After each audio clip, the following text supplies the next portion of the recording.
ආයිබෝවන් අද ඔබට අඳුනලා දෙන්නේ කතරගම ප්‍රදේශයට ගියොත් ඔබට යාමට හැකි සංචාරක ස්ථාන කිහිපයක් පිළිබඳවයි.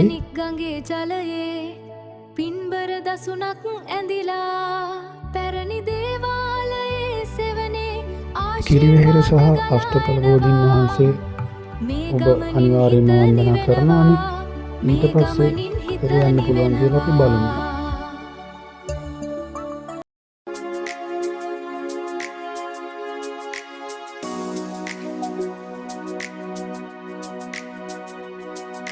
ඔබ පැමිණෙන්නේ 4x4 වාහනයකින් නොවේ නම් 4x4 වාහනයක් හයර් කරගෙන ඔබට සිතුල්පව්ව යන්න පුළුවන්.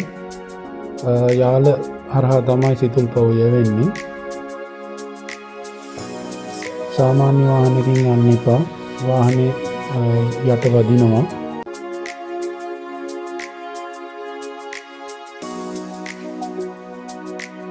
ඔබ යන අතරතුර ඔබට වනසතුන්ද දැක බලා ගන්න පුළුවන්.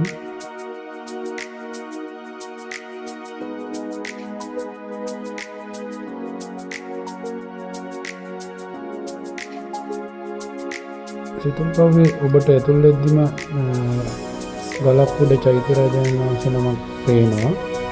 ඔබට එම ස්ථානයට පහසුවෙන් ළඟා වෙන්න පුළුවන්. එම ස්ථානය වන්දනා කිරීමෙන් පසු ඔබ ගිය පැත්තට විරුද්ධ පැත්තට යාමේදී කුඩා සෑයවල් කිහිපයක් හම් වෙනවා. ඒ වගේම කුඩා වැවක් හම් වෙනවා. එම ස්ථානයේ විහාරගේ තියෙනවා. විහාරගේත් වන්දනා කරගෙන ඒ වැවෙන් එගොඩ වෙන්න. ඉන්පසු උඩට නැවත ගල් පර්වතයක් තියෙනවා. එහි යන විට රහතන් වහන්සේලා වැඩ සිටිය ලෙන් විශාල සංඛ්‍යාවක් දැක බලා වන්දනා කරගන්න පුළුවන්. ඒ උඩත් චෛත්‍ය රාජාණන් වහන්සේ නමක් වැඩ ඉන්නවා. සිතුල්පව්ව වන්දනා කිරීමෙන් පසු ඔබට වැඩ සිටි කන්දට යන්න පුළුවන්. ඒට මගට ගිහිල්ලා එතනින් තියෙන වාහනයකින් යන්න ඕනේ. ඔබට වැඩ සිටි කන්දට ගියාට පසු කිරිවෙහෙර චෛත්‍ය රාජාණන් වහන්සේ බොහොම පැහැදිලිව අපූර්වට දැක ගන්න පුළුවන්. යාල වනෝද්‍යානය දැක ගන්න පුළුවන්. මනරම් පරිසර පද්ධතියක් ඔබට දැක ගන්න පුළුවන්.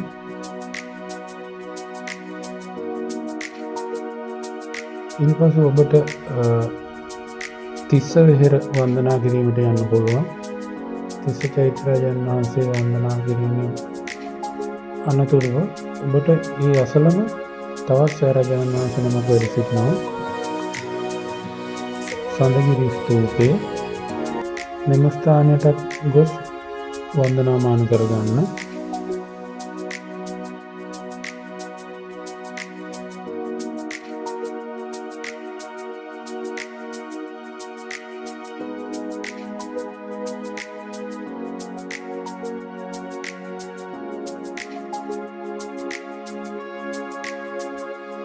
සඳගිරි ස්තූපය වන්දනා කිරීමෙන් පසු ඔබ එළියට එන විට දකුණු අත පැත්තට ගමන් කරන්න. එවිට ඔබට සැඟවී ගිය ස්ථානයක් වන්දනා කරගන්න පුළුවන්.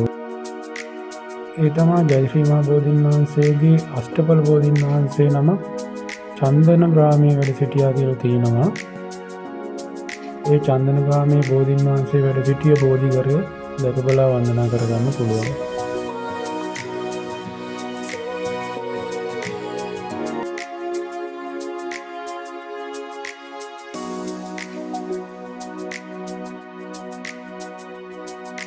ඉන්පසු ඔබට නැවත කොළඹ පැත්තට එනකොට යටාල චෛත්‍ය රාජාණන් වහන්සේ වැඩ ඉන්න ලස්සන පරිසරයක් යටාල චෛත්‍ය රාජාණන් වහන්සේ පෙඳ ගන්න පුළුවන්.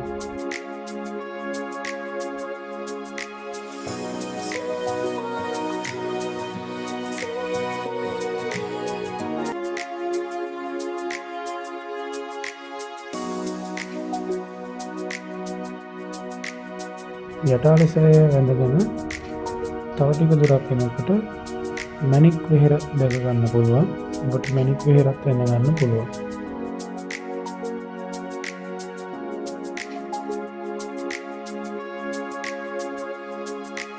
මැණික් වෙහෙර වන්දනා කරගෙන ඒ අවට කිලෝමීටර් ගණනාවක් දුරින් තියෙන බුදුරුවගල. බුදුරුවගලත් ගිහිල්ලා ඔබට වන්දනා කරගන්න පුළුවන්. බොහොම ලස්සන තැන, ලස්සන පරිසර පද්ධතියක්.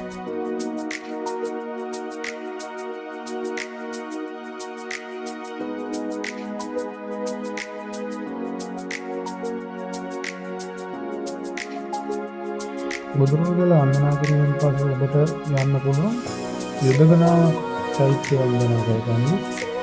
වැඩි දුරක් නැහැ. යුදගනාව වන්දනා කිරීමෙන් පසු ඔබට කොළඹට හෝ එහෙම නැත්නම් මහියංගනේ පැත්තට එන්න පුළුවන්. සුවසේ වන්දනා කරගන්න.